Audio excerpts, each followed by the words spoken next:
ఈ మధ్య టెస్లా అధినేత, స్పేస్ ఎక్స్ అమెరికాలో ఉన్న కంపెనీ అధినేత ఎలాన్ మస్క్ ఎంత సంపద సృష్టించాడు, పబ్లిక్ ఇష్యూ వెళ్ళాక ఆయన వాల్యూ ఎంత అయింది అని చెప్పడానికి 1,00,00,000 కోట్లు అని చెప్పారు. 1,00,00,000 కోట్లకి ఎన్ని సున్నాలు, ఎన్ని కామాలు పెట్టుకుంటూ దాన్ని ఎట్నుంచి ఎటు లెక్కేయాలో తెలియక చాలా మంది గందరగోళపడ్డారు. అలాంటి దానికి కొన్ని కోట్ల రెట్లు పెద్దదైన సంఖ్యాశాస్త్రం మన వేద విజ్ఞానంలో ఉంది. అదేంటో చూద్దాం. 1 పక్కన 36 సున్నాలు. ఊహించుకోవడానికే కష్టంగా ఉంది కదా. వేల సంవత్సరాల క్రితమే మన భారతీయ ఋషులు 1 పక్కన 36 సున్నాలున్న సంఖ్యకు కూడా ఒక పేరు పెట్టారు. అసలు అంత పెద్ద నెంబర్లను వాళ్ళు ఎలా లెక్కించారో చూద్దాం. ఈ రోజుల్లో మనం నిత్యం వాడే నెంబర్లు ఏంటి? 10, 100, 1000, 10,000, 1,00,000, మహా అయితే 1,00,00,000. మన సనాతన గణితంలో వీటిని దశ, శత, సహస్ర, దశసహస్ర అన్నారు. ఇక్కడి వరకు అంత మామూలే, వినే ఉంటారు. ఆ తరువాత 1,00,000 వస్తుంది.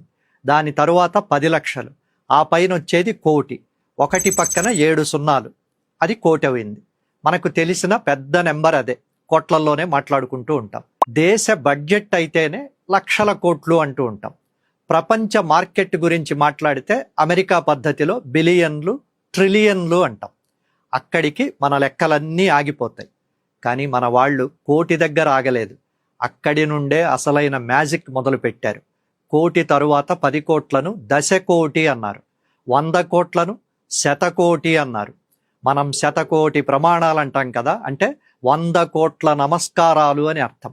మరి 100 కోట్లు దాటితే 1000 కోట్లు అర్బుద, 10,000 కోట్లు న్యర్బుద.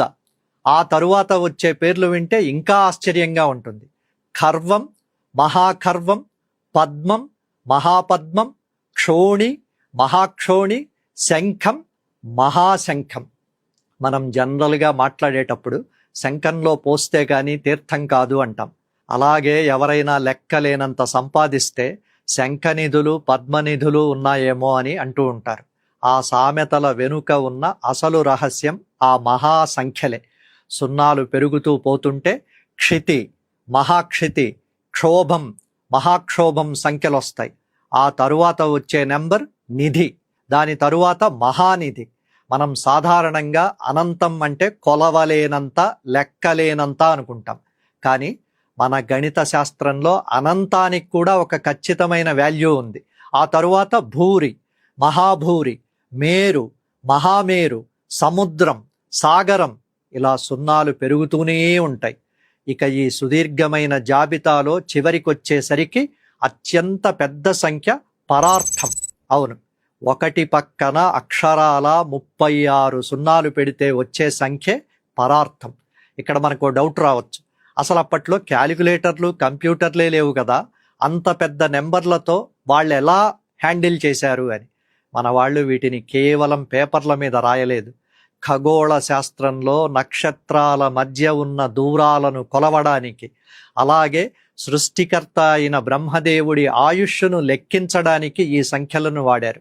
ప్రపంచ దేశాలకు కనీసం 100, 1000 ఎలా లెక్కించాలో తెలియని రోజుల్లోనే మన దేశంలో ఇంత అద్భుతమైన సంఖ్యామానాన్ని సృష్టించారు. ఇది మన గణిత శాస్త్రం రేంజ్. ఇలాంటి మరిన్ని వీడియోల కోసం ధాత్రి టీవీని సబ్స్క్రైబ్ చేసుకోండి. ఫేస్బుక్, ఇన్స్టాగ్రామ్, ఎక్స్లో ధాత్రిని ఫాలో అవ్వండి. కామెంట్లలో మీ అభిప్రాయాలను పోస్ట్ చేయండి.